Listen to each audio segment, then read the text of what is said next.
خيركم من تعلم القرآن وعلمه اللهم صل وسلم بارك على محمد وعلى آل محمد كما صليت وباركت وترحمت على إبراهيم وعلى آل إبراهيم إنك حميد مجيد۔ اسٹیج پر موجود حضرات اکابر و معاصر علماء ائمہ و حفاظ اکرام اور معزز سامعین، میرے نوجوان ساتھیوں، دوستوں، پردے کی آڑ سے سننے والی میری عزت مآب و عفت مآب مائیں اور بہنیں، خصوصیت کے ساتھ آج کے اس اجلاس کی جان اور اس اجلاس کی ایک روح رواں جماعت، جس سے میری مراد حافظ محمد زبیر صاحب، حافظ محمد شعیب صاحب اور حافظ محمد اویس صاحب، اور اس جامع مسجد عالیگاؤں کے مکتب اور مسجد کی ذمہ داران اور اس مسجد کی کمیٹی کے احباب۔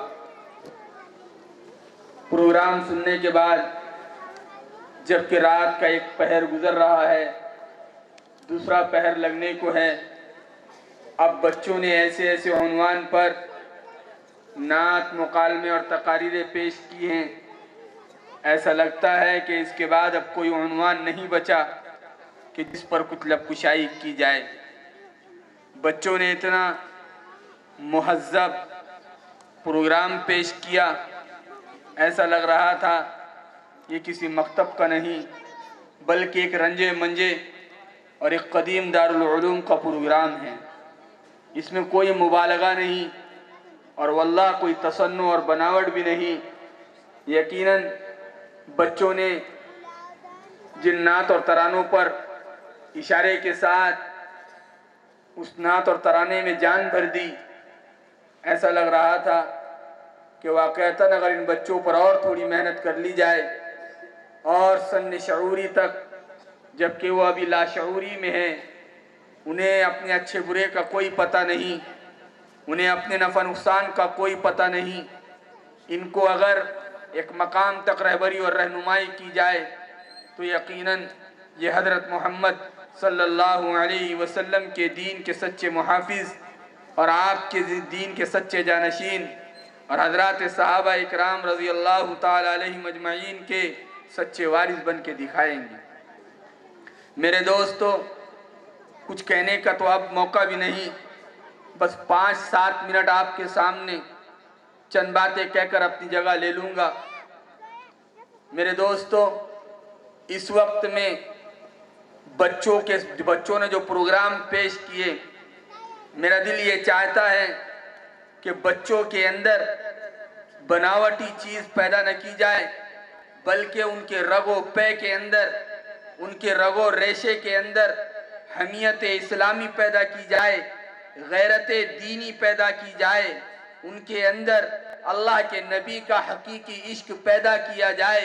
ایک ہوتا میرے دوستو زبان سے ہمارے سامنے پیش کر دینا، لیکن ایک ہوتا ہے حضرت محمد صلی اللہ علیہ وسلم کا درد اور آپ کا عشق اور حضرات صحابہ کے مشن کو لے کے چلنا اور سارے عالم میں نفاذ دین اور نفاذ شریعت کی کوشش کرنا اور پرچم عدل و انصاف یعنی اسلام کو لہرانے کے لیے ہر ممکن جد و جہد کرنا۔ آج ہمارے سامنے کئی مسائل ہیں، کئی چیلنجز ہیں جن کا مقابلہ کرنے کے لیے اب بناوٹی افراد ٹک نہیں پائیں گے۔ اس کے سامنے اگر کھڑے ہونا ہوگا اور وقت کے اٹھنے والے مسائل کا مقابلہ اور سامنا اگر کرنے کے لیے اور وقت کے چیلنجز کو قبول کرنے کے لیے، اس کو فیس کرتے ہوئے، اس کو قبول کرتے ہوئے اچھی طرح استقامت کے ساتھ دندان شکن اگر ہم جواب دینا چاہتے ہیں تو ہمیں ایسے افراد تیار کرنے ہوں گے جن افراد کے دلوں میں حمیت اسلامی ہو، جن افراد کے رگ و ریشے میں غیرت دینی ہو، جن کے خون کے ساتھ حضرت محمد صلی اللہ علیہ وسلم اور حضرات صحابہ کا عشق و محبت اور آپ کا مشن دوڑ رہا ہو۔ میرے دوستو، آج حالات منہ کھولے کھڑے ہیں، زیادہ دور جانے کی بات نہیں ہے، اسپین اور اندلس کا سفر کرنے کی ضرورت نہیں ہے، سمرقند و بخارا کی طرف جانے کی ضرورت نہیں ہے، ماوراء النہر کے ممالک کو دیکھنے کی ضرورت نہیں ہے۔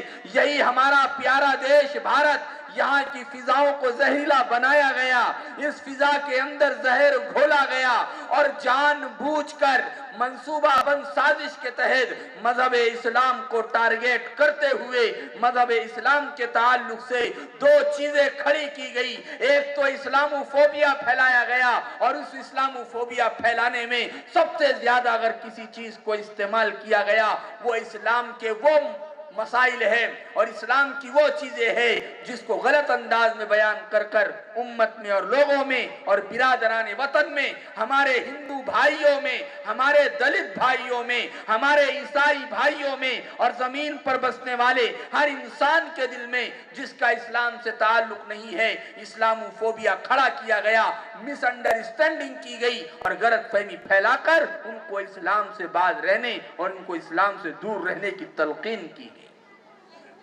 ایسے وقت میں جبکہ ایک طرف طلاق کا مسئلہ منہ کھولے کھڑا ہو، دوسری طرف مساجد اور اوقاف کی جائیداد کا مسئلہ ہو، تیسری طرف ملت اسلامیہ پر سنگین الزامات ہو، اور چوتھی طرف ملت اسلامیہ کو خوخار اور اس کے ماننے والوں کو ایک ٹیررسٹ اور خون خرابہ کرنے والی قوم سے اس کا نام جوڑ دیا جائے، جبکہ عدل و انصاف کا پرچم ایسے وقت میں ہم نے لہرایا ہے۔ آؤ، عرب کی سرزمین ہے، عرب کی سرزمین پر نبی امی حضرت محمد صلی اللہ علیہ وسلم کا ظہور ہونا باقی ہے۔ وہی عرب کی سرزمین جو ایسی اجڑ جاہل قوم جو حضرات صحابہ ایمان لانے کے بعد صحابہ بنے، ان کی اسلام لانے سے پہلے کی تاریخ پڑھو تو یہی لکھا ہے کہ یہی محمد الرسول اللہ کے جو صحابہ بنے، ایمان لانے سے پہلے، اسلام قبول کرنے سے پہلے یہ گرے ہوئے خون کو چاٹ لیتے، یہ بیٹیوں کو زندہ درگور کر دیتے، یہ مہیلاؤں کو پیر کی جوتی سمجھتے، یہ معصوموں پر اتیاچار کرتے، یہ اپنی تلواروں کی تیزی کو دیکھنے کے لیے غلاموں کی گردن ایک وار میں اڑا کے دیکھتے۔ اگر ایک ہی وار میں غلام کی گردن اڑ جاتی ہے تو سمجھتے ہیں تلوار کی دھار تیز ہو گئی۔ ایسی جاہل قوم جو اپنے جانوروں کو پانی پلانے میں کہ تو نے میرے جانور سے پہلے، میرے گھوڑے سے پہلے تیرے گھوڑے نے پانی پیا، اسی بات پر 4-4 سال تک لڑائیاں چلتی رہتی۔ ایسے معاشرے اور ایسے سماج میں جبکہ سماج اندھ بھکتوں کے پیچھے چلنا شروع کر چکا تھا، اور ایسے وقت میں جبکہ پورے معاشرے میں عرب کی سرزمین پر اندھیرا ہی اندھیرا چھایا ہوا تھا، کوئی کسی کو پہچاننے کو تیار نہیں، مانوتا لرز رہی تھی، انسانیت کانپ رہی تھی، ایسے وقت میں رحمت للعالمین بڑے دیالو اور میالو پیغمبر عربی حضرت محمد صلی اللہ علیہ وسلم کا ظہور ہوا، اور آپ نے بالکاؤں کو، مہیلاؤں کو عزت دی، آپ نے اتیاچار کو بند کروایا، آپ نے ظالموں کو سزائیں دی، آپ نے مظلوموں کو ان کا حق دلوایا۔ دنیا آج نعرہ لگا رہی ہے بیٹی پڑھاؤ بیٹی بچاؤ، یہ نعرہ میرے اور آپ کے آقا نے عرب کی سرزمین پر جبکہ بیٹیوں کو زندہ درگور کیا جاتا تھا، عورتوں کے ساتھ چھوت چھات کا معاملہ کیا جاتا تھا، میرے نبی امی رحمت للعالمین جو سارے وشو کے لیے دیالو اور میالو بنا کر بھیجے گئے ہیں، وہ پیغمبر عربی صلی اللہ علیہ وسلم نے عورتوں کو مقام دیا، بیٹیوں کو مقام دیا، اور بیٹی بچاؤ بیٹی پڑھاؤ کا نعرہ سب سے پہلے اگر کسی نے دیا، اٹھاؤ محمد الرسول اللہ کا اتہاس، اٹھاؤ پیغمبر عربی کی تاریخ، اٹھاؤ عرب کی سرزمین کا اتہاس، تو ہمیں ملے گا سب سے پہلے بیٹیوں اور مہیلاؤں کو اگر عزت کسی نے دی ہے وہ پیغمبر عربی حضرت محمد صلی اللہ علیہ وسلم نے دی ہے۔ وہی نعرہ ہے، یہی وہ مکاتب ہے جس میں انہی پیغمبر عربی صلی اللہ علیہ وسلم پروفٹ محمد کی تعلیمات کو اور آپ کی شکشا کو پڑھایا جاتا ہے۔ آپ کے سامنے بچوں نے الگ الگ انداز میں اسلام کی ترجمانی کی. میری آواز جہاں تک جا رہی ہے ہم سارے لوگوں کو دعوت اسلام دینا چاہتے ہیں اور یہ بتانا چاہتے ہیں یہی وہ مکاتب ہے جہاں سے امن کے شانتی کے دیپ جلائے جاتے ہیں. یہی وہ مدارس ہے, یہی وہ مکاتب ہے, یہی وہ علماء ہے, یہی وہ حفاظ کرام ہے کہ جنہوں نے اس بوریے پر بیٹھ کر امن اور شانتی کی شکشا کو عام کیا, دیا اور میا کے پیغام کو عام کیا, محبت پریم پیار کے سندیش کو عام کیا. انہی بچوں کے زمانی میرے دوستو دیکھو تو صحیح, لیکن اسلام کے تعلق سے مس انڈرسٹینڈنگ کی گئی. دو غلطیاں ہم سے سب سے بڑی یہاں پر ہو رہی ہے. نمبر ایک, سب سے پہلے ہم غیروں کو کیا اسلام کا تعارف کرائیں گے, ہمیں خود اسلام کا پتہ نہیں ہے کہ اسلام ہے کیا. اور نمبر دو, ہمارے پاس افراد سازی ختم ہو چکی ہے کہ افراد بنانا ختم ہو چکی ہے. اللہ کے نبی نے افراد بنائے تھے, اللہ کے نبی نے افراد تراشے تھے. ایک پتھر کی بھی تقدیر سنور سکتی ہے, شرط یہ ہے کہ سلیقے سے تراشا جائے. اللہ کے نبی نے حضرت ابو بکر کو تراشا, عمر فاروق کو تراشا, عثمان غنی کو تراشا, علی المرتضی کو تراشا, امیر معاویہ کو تراشا, عبداللہ ابن مسعود کو بنایا, عبداللہ ابن زبیر کو بنایا, بڑے بڑے کبار صحابہ کو بنایا, عبد الرحمن ابن عوف کو بنایا, ابو عبیدہ بن جراح کو بنایا, حضرت حسن حسین کو بنایا. بڑے بڑے صحابہ کو اللہ کے نبی نے تیار کیا. اس لیے لکھا اسلام مجموع سے افراد کھڑے نہیں کرتا, بلکہ اسلام تو افراد سے مجمع کھڑے کرتا ہے. ایک ابو بکر کھڑے ہوا اور اللہ تبارک و تعالیٰ نے اس ایک ابو بکر کے ہاتھ پر ہزاروں کے مجمع کو کھڑا کر دیا.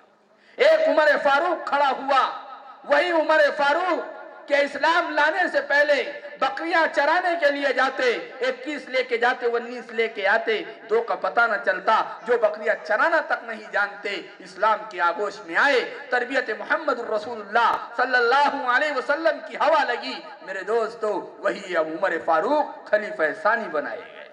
جیسے بچوں نے آپ کے سامنے حضرت عمر رضی اللہ تعالیٰ عنہ کے نام کے ترانے کو پیش کیا ہے. ہمارے پاس افراد بننا بند ہو گئے. آج افراد بننا کیوں بند ہوئے؟ بس یہ آخری بات کہہ کر اپنی بات ختم کرتا ہوں, وقت اس کی اجازت بھی نہیں دیتا. افراد بننا اس لیے بند ہوئے, میری آواز اگر یہاں باپ بیٹھا ہے تو میں باپ سے بھی کہوں گا, دادا بیٹھا ہے تو دادا سے بھی کہوں گا, کسی کا چاچا بیٹھا ہے چاچا سے بھی کہوں گا, بڑا بھائی بیٹھا ہے بڑے بھائی سے بھی کہوں گا. اور پردے کی آڑ میں اگر میری مائیں اور بہنیں سن رہی ہیں تو میں دست بستہ یہ گزارش کرنا چاہتا ہوں, آج ہمارے پاس اپنے بچوں کے لیے وقت نہیں ہے.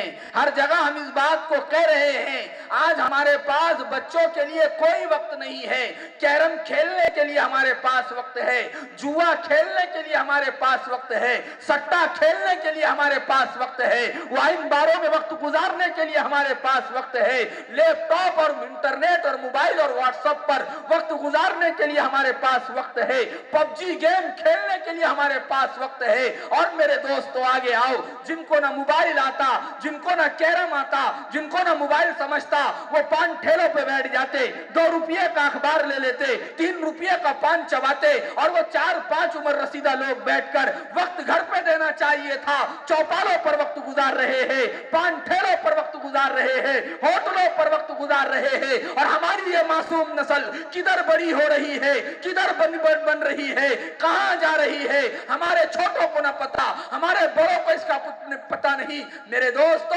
ہمارے پاس وقت ہے تو جن کو موبائل نہیں آتا وہ ہوٹلوں میں بیٹھ کر گپ شپ میں لگے ہوئے ہیں, تیری میری میں لگے ہوئے ہیں, غیبت چغلیوں کی مجلس سے سجائے ہوئے ہیں. ہونا تو یہ چاہیے تھا ہم موبائل کا وقت بچاتے, ہم کیرم کا وقت بچاتے, ہم سٹے اور جوئے سے توبہ کرتے, ہم وائن باروں اور شراب کے اڈوں سے توبہ کرتے. اور اپنی یہ معصوم نسل, یہ ہماری اولاد جو اللہ کی نعمت ہے, نعمت غیر مترقبہ ہے, نعمت غیر مترقبہ اسے کہتے ہیں. اللہ نعمت دیتا ہے, اس کے عوض میں کچھ نہیں لیتا. اللہ نے ہمیں اولاد دیا ہے, اولاد دینے کے عوض میں اللہ نے ہم سے کچھ نہیں مانگا.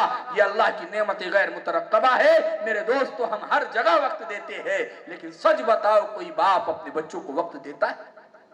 اب کوئی کہیں گا نہیں ہم تو دیتے, اپنے بچوں کے ساتھ آئس کریم کھانے جاتے, اپنے بچوں کے ساتھ گارڈنوں میں گھومنے جاتے, پکنک پر جاتے. میرے بھائی اس سے افراد نہیں بنا کرتے. وقت دینے سے مراد یہ ہے ان کو لے کے بیٹھو, ان کی تعلیم پر توجہ دو, ان کی تعلیم. اور عجیب بات ہے, وقت تو بہت سارے دیتے ہیں لیکن کس پہ دیتے؟ انگلش تعلیم پہ وقت دیتے ہیں کہ بچہ اسکول سے پڑھ کر آیا, آج میم نے ہوم ورک دیا کہ بچے سے پورے 2 صفحے اے لکھوا کر لانا ہے, تو ماں بھی ڈانٹتی, باپ بھی ڈانٹتا, سب لے کر بیٹھتے اور سب بڑی محنت سے اس کو 2 صفحے ہوم ورک کراتے. بچہ اونگتا جاتا تو ادھر سے ماں تھپڑ لگاتی, ادھر باپ کہتا ہے کل گھمانے لے جاؤں گا. دونوں مل کر کہ دونوں کی محنت آدھا 1 گھنٹہ جو جاتی ہے وہ کائے پہ جاتی ہے جانتے؟ وہ اے لکھانے پر. کیا یہی معاملہ ہمارا دینی تعلیم کے ساتھ ہے؟ نہیں. اور یہ بھی یاد رکھو, اگر ہمارے بچے ABCD سیکھ جائیں, ہمارے بچے دنیاوی تعلیم میں آگے بڑھ جائیں, تو وہ دنیا کمانے والے تو بن جائیں گے, وہ فنکار تو بن جائیں گے, وہ فنون میں ماہر تو بن جائیں گے, لیکن میرے دوستو وہ انسان نہیں بن پائیں گے. اس لیے کہ آپ دیکھو تو صحیح, دنیا میں نظر دوڑاؤ, پہلے جتنے ہاسپٹل آج ہے اس سے پہلے اتنے ہاسپٹل نہیں تھے. جتنے ڈاکٹر آج ہے اس سے پہلے اتنے ڈاکٹر نہیں تھے. جتنے سرجن آج ہے اتنے سرجن اس سے پہلے نہیں تھے. جتنے ٹیچر اور شکشک آج ہے اس سے پہلے کبھی نہیں تھے. جتنے کلیکٹر آج ہے اس سے پہلے کبھی نہیں تھے. جتنے جج آج ہے اس سے پہلے کبھی نہیں تھے. جتنے وکیل آج ہے اس سے پہلے کبھی نہیں تھے. جتنے ادھیکاری آج ہے اس سے پہلے کبھی نہیں تھے. لیکن ہم پوچھنا چاہتے ہیں, میرا آخری سوال آلے گاؤں والوں سے ہے, بتاؤ انسان کہاں بنیں گے؟ اس کا جواب کون دے گا؟ ہم پوچھنا چاہتے ہیں, وکیل تو اس لیے بنائے گئے تھے تاکہ مظلوموں کا کیس لڑا جائے, لیکن مظلوم کا کیس لڑنے والے بہت کم ملتے ہیں. جج اس لیے بنائے گئے تھے تاکہ حق پر مبنی فیصلے لائے جائے, حق پر مبنی ججمنٹ دیے جائے, لیکن آج ظالموں کے حق میں فیصلے ہو رہے ہیں. مسجدوں کو خرد برد کیا جا رہا ہے, اوقاف کی جائیدادوں کے خلاف فیصلے دیے جا رہے ہیں. پولیس ڈپارٹمنٹ اس لیے تھا کہ مظلوم کو انصاف ملے, ظالم کو جیل کی سلاخوں کے پیچھے ڈالا جائے, لیکن میرے دوستو وہاں پر بھی رشوت کا بازار گرم ہے. تحصیلوں اور پنچایت سمیتی میں چلے جاؤ, ہماری جائیداد پر ایک سگنیچر لینے کے لیے ہمیں رشوت دینی پڑتی ہے. ہائے کاش یہ سب کس لیے بنائے گئے تھے, لیکن رشوت کا بازار گرم ہوا. ڈاکٹر آئے, بیماریاں پھیلی, سرجن آئے, بڑے بڑے آپریشن ہونے لگے. میرے دوستو ہونا تو یہ چاہیے تھا, ڈاکٹر بنتے بیماریاں گھٹتی, دواخانے آتے بیماریاں کم ہوتی, سرجن آتے بڑے بڑے ملک امراض کم ہوتے. لیکن جتنے اسباب بڑھتے گئے جس بھی لائن کے, اسی لائن کی خرابی بھی بڑھتی گئی ہے. وجہ کیا ہے؟ ہم وکیل تو بنے, انسان نہیں بنے. ہم جج تو بنے, انسان نہیں بنے. ہم ڈاکٹر تو بنے, انسان نہیں بنے. آج دیکھو تو صحیح, میں پوچھنا چاہتا ہوں یہاں جتنا مجمع بیٹھا ہے, کوئی یہ بتا دے کہ میرا گھر دوائیوں سے خالی ہے. ہر گھر ایک چھوٹا موٹا میڈیکل بنا ہوا ہے. کوئی بی پی کا شکار, کوئی شوگر کا, کوئی ہارٹ کا, کوئی کائے کا پیشنٹ, کوئی کائے کا پیشنٹ, کوئی پتہ نہیں کس چیز کا پیشنٹ. اور جو بچے کچے ہیں وہ جنات کے بسیرے میں ہیں, جنات کے چکر میں ہیں. یعنی کہیں نہ کہیں امت ڈوبی ہوئی ہے. بات سمجھ میں آ رہی؟ اور جو بیچارے اچھے بھلے ہیں تو ان کو عامل لوگ پریشان کر دیتے. حال یہ ہے, اب وہ خون کی کمی کی وجہ سے کبھی کبھی آنکھوں کے سامنے اندھیری آتی ہے, اس کو کبھی کبھی رنگین دکھائی دیتا. اب کسی عامل کے پاس جاؤ تو لگتا تمہارے آنکھ پر ہے, تمہارے گھر کو کراوا کھلایا ہوا. تو جو اچھا خاصا جس کو کوئی بیماری نہیں تھی, اس کو یہ بیماری لگ گئی. بات سمجھ میں آ رہی؟ اور ہماری بھی عادت, ایمان اتنے کمزور ہے, ذرا سا کچھ دکھا کہ ہم بھی چلتے بس. ایسا اگر ہوتا تو معاملہ ہی کچھ اور ہوتا. تو میرے دوستو بتانے کا مقصد یہ ہے, ہم سب کچھ بنے, انسان نہیں بنے. اب انسان کہاں بنائے جائیں گے؟ آؤ ہم بتاتے ہیں. یہ معصوم بچے جس مکاتب میں پڑھتے ہیں, ان مکتب میں انسان بنائے جاتے ہیں. یہ مکتب ہے تیرا میں کدا نہیں ساقی, یہاں کی خاک سے انسان بنائے جاتے ہیں. انسان یہاں بنیں گے, لیکن جہاں انسان بنتے اس کو تو دہشت گردی کا اڈا بتا دیا گیا. اور جہاں ساری خرافات چل رہی ہے وہ دنیا میں ایک عزت کا اور ایک فیشن کا ذریعہ بن چکا ہے, سبب بن چکا ہے. تو میرے دوستو یہ مکتب, یہ مدرسے, یہ جامعات جہاں کئی بھی علماء اکرام, حفاظ اکرام چلا رہے ہیں, یہ سب ہمارے اپنے ہیں. یہاں پر انسانیت کی تعلیم دی جاتی ہے. اور یہاں پر کیا سکھایا جاتا ہے؟ یہاں پر تو یہ سکھایا جاتا ہے کہ فرمایا رسول اللہ صلی اللہ علیہ وسلم نے کہ اے مسلمانوں, اللہ کی قسم تم مسلمان نہیں، اللہ کی قسم تم مسلمان نہیں، اللہ کی قسم تم مسلمان نہیں۔ یہی پروفیٹ محمد، یہی انتم سندیش تھا، لاسٹ میسنجر حضرت محمد صلی اللہ علیہ وسلم کی تعلیم پڑھائی جاتی ہے۔ صحابہ نے پوچھا، آپ کے چیلوں نے پوچھا، آپ کے شرش نے پوچھا، یا رسول اللہ کون ہے وہ جس کو آپ قسم کھا کے مسلمان نہ ہونے کی بات کہہ رہے ہیں؟ اللہ کے نبی نے فرمایا وہ ہرگز مسلمان نہیں جس کا بازو والا بھوکا رہے اور مسلمان تو پیٹ بھر کر کھائے۔ اور بازو والا کوئی مسلمان ہونا ضروری نہیں ہے، اگر ہمارا بازو والا ہندو بھائی ہو، دلت بھائی ہو، جین بھائی ہو، یہودی ہو، برہمن ہو، جون سا بھی ہو، وہ ہمارا بازو والا ہے اور اس کے بچے اور وہ بھوکے سو گئے اور ہم پیٹ بھر کے کھا رہے ہیں۔ پیغمبر پروفیٹ محمد نے فرمایا اے مسلمانوں تم مسلمان نہیں۔ یہ تعلیم ان مدرسوں میں دی جاتی ہے، یہ تعلیم ان مکتب میں دی جاتی ہے، یہ شکشا ان مسجدوں میں دی جاتی ہے، اور یہ مولوی اور مولانا لوگ دیتے ہیں، یہ علماء اکرام دیتے ہیں۔ کتنی پیاری تعلیم ہے۔ ہم کو تو فرمایا گیا اللہ تعالیٰ کل قیامت کے دن کہے گا کہاں ہیں مجھے پلانے والے، کہاں ہیں مجھے کھلانے والے، کہاں ہیں مجھے پلانے والے، کہاں ہیں مجھے کپڑا پہنانے والے؟ انسانیت چیخیں گی اور کہیں گی اللہ تجھے بھی کوئی کھلا سکتا ہے، تجھے بھی کوئی پلا سکتا ہے، تجھے بھی کوئی پہنا سکتا ہے، تو تو سارے پیاسوں کو پلانے والا، تو تو سارے ننگوں کو پہنانے والا، تو تو سارے بھوکوں کو کھلانے والا۔ اللہ کہیں گے نہیں نہیں، دنیا میں تم نے پیاسوں کو پلایا تھا، تم نے اسے نہیں مجھے پلایا تھا۔ تم نے دنیا میں بھوکوں کو کھلایا تھا، تم نے اسے نہیں مجھے کھلایا تھا۔ تم نے دنیا میں ننگوں کو پہنایا تھا، تم نے انہیں نہیں مجھے پہنایا تھا۔ اور اس روایت کو اگر پڑھو، ایک لمبی روایت ہے، حضرت جی مولانا یوسف رحمۃ اللہ علیہ نے بھی نقل کی، منتخب میں بھی یہ روایت موجود ہے، آپ دیکھ لیں کہ یہ پوری روایت میں پروفیٹ محمد الرسول اللہ صلی اللہ علیہ وسلم نے کہیں یہ نہیں کہا کہ جس کو آپ پلا رہے ہو مسلمانی ہونا چاہیے، کہیں پر یہ نہیں کہا کہ جس کو آپ پہنا رہے ہو ننگا کوئی مسلمانی ہونا چاہیے، وہ جس کو آپ کھلا رہے ہو بھوکا کوئی مسلمانی ہونا چاہیے۔ کہا وہ ننگا کسی بھی سماج کا آدمی ہو آپ اس کو کپڑا پہنا دو، وہ بھوکا کسی بھی سماج کا آدمی ہو آپ اسے کھلا دو، وہ پیاسا کسی بھی سماج کا آدمی ہو آپ اسے پلا دو۔ میرے دوستو آج دو چیزوں کی ضرورت ہے، یہ دو پیغام بھی میں آپ کو دے کر جانا چاہتا ہوں، اور اس مکتب کے اندر اپنے بچوں کو داخل کرو۔ پہلا پیغام یہ ہے، اس وقت میں ہر گھر میں فریج موجود ہے، اور فریج میں امت کتنا کھانا ضائع کرتی ہے، کھانا اتر جاتا ہے، کھانا خراب ہو جاتا ہے۔ ہائے کاش ہر گھر میں، اگر اس بستی میں 500 مکانات ہے اور ہر گھر میں اگر روزانہ کی 5 روٹیاں بھی خراب ہوتی ہے، اس کو اگر اکٹھا رقم کیا جائے تو کتنی روٹیاں ہو رہی ہیں، ہزاروں میں وہ روٹیاں ہو رہی ہے۔ میرے دوستو اگر کھانا بچ جائے تو جھوپڑ پٹی میں گرم کرو، گرم کر کے ٹفن میں پیک کرو اور جھوپڑ پٹی کا رخ کرو، وہاں جا کر دیکھو کتنی بیوائیں صرف 2 روٹی کے لیے ترس رہی ہیں، کتنی جوان بیٹیاں کھیتوں میں صرف اس لیے کام کر رہی ہے کہ ان کے گھر والا کوئی نہیں ہے۔ جاؤ ان گھروں میں ان روٹیوں کو دے آؤ، کتنا کھانا ہم خراب کر کر کوڑا کرکٹ اور ہم کھت کی جگہ پر لے جا کر پھینک دیتے ہیں۔ دال خراب ہو جاتی ہے، شوربہ خراب ہو جاتا ہے، ترکاری خراب ہو جاتی ہے، چاول خراب ہو جاتے ہیں۔ میرے دوستو اس کو فریجوں میں مت سڑاؤ، گھر میں مت رکھو۔ آپ نے آج کھانا بنایا، آپ اس کو پیک کر کے غریبوں کو دے آؤ، اور اگر آپ پرتا پرتی بناتے ہیں میرے دوستو کم سے کم 2 لوگوں کا کھانا، ایک آدمی کا کھانا زیادہ بناؤ اور کسی غریب کو دے آؤ۔ دوسری گزارش یہ ہے پانی کی قدر کرو۔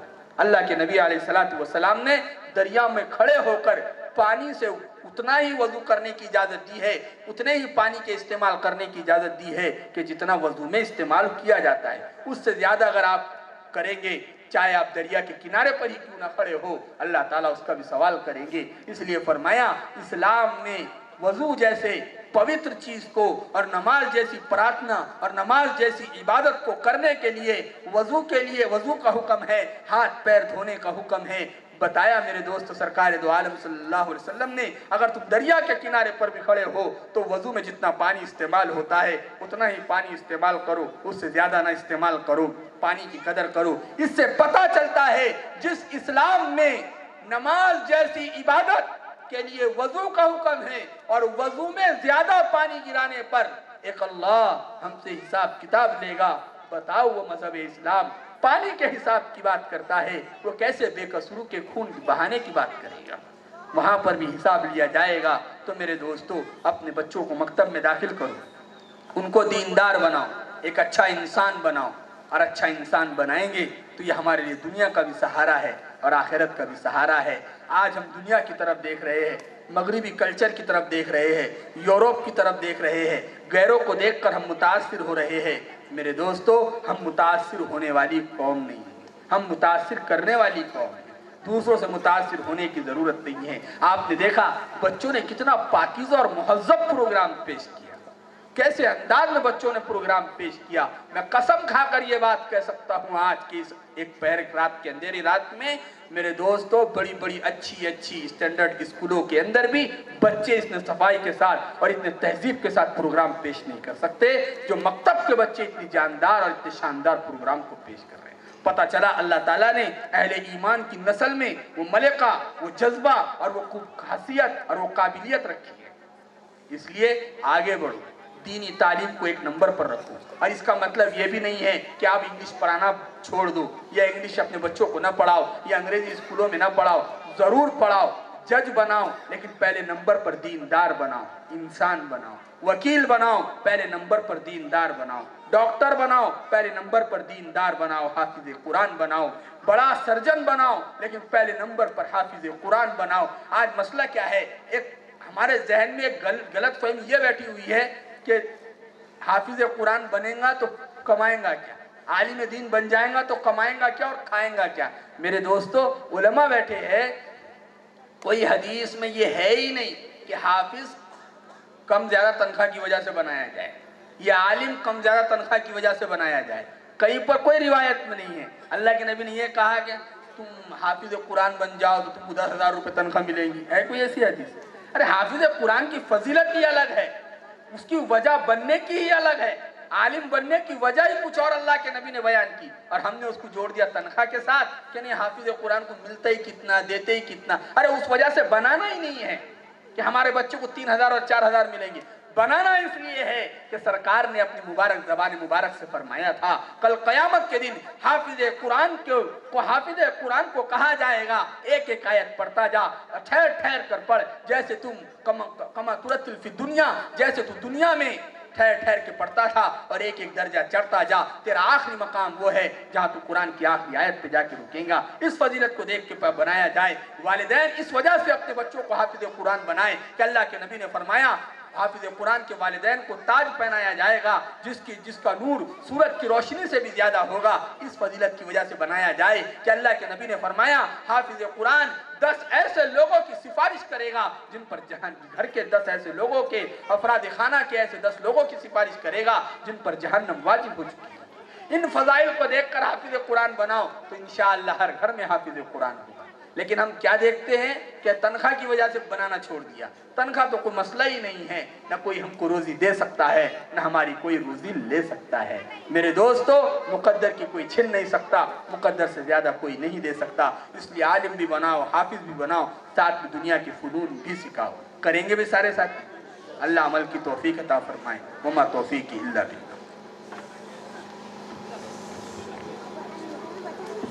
ماشاءاللہ